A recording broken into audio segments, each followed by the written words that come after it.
அனந்தி ரமேஷ் பேசுகிறேன். Tarot card reader, recce healer and numerologist. நிறைய பேர் மேனிஃபெஸ்டேஷன் ஏன் அவங்களால பண்ண முடியல அப்படின்னு நம்ம பார்க்கும் பொழுது, the magic R the secret அப்படின்ற புத்தகம் படித்து முடிச்ச அப்புறமா அவங்க நினச்சிப்பாங்க, நான் பாசிட்டிவாகவே திங்க் பண்ணிகிட்டே இருந்தேன், என்னால் எல்லாத்தையுமே மேனிஃபெஸ்ட் பண்ண முடியும் லைஃப்பில், நான் நினைக்கிற எல்லா விஷயங்களுமே எனக்கு நடந்துடும் அப்படின்னு நினைப்பாங்க. ஸோ அது வந்து தவறான விஷயம்.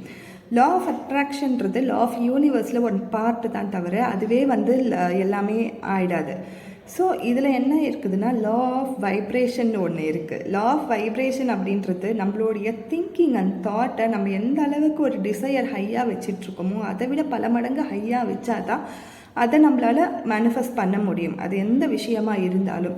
ஸோ நம்மளோட திங்கிங் அண்ட் தாட்டை வந்து வைப்ரேஷனை வந்து நம்ம ரொம்ப லோவாக வச்சிட்ருக்கோம், நம்ம எனர்ஜி லெவல் லோவாக இருக்குது, நம்மளோட ஃப்ரீக்வன்சி லெவல் லோவாக இருக்குது அப்படின்னும் போது மேனிஃபெஸ்டேஷன் நடக்காது.